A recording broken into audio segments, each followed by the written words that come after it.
আমরা এই কয়লাটি এই বছরে লাগা, এই জীবতে লাগা 6 লাখ টাকার বিক্রি করলাম।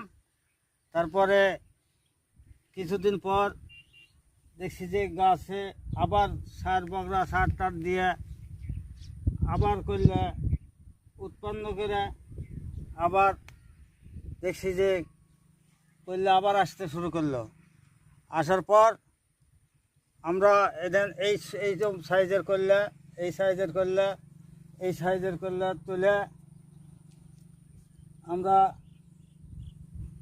এই 1 সপ্তাহ পর 5,000 7,000 করে টাকার বিক্রি করি। এবার ভালোই বেচলাম, কিন্তু গাছ নষ্ট হয়ে যাওয়াতে কিছুটা জমি মারি গেছে। এ পর্যন্তই।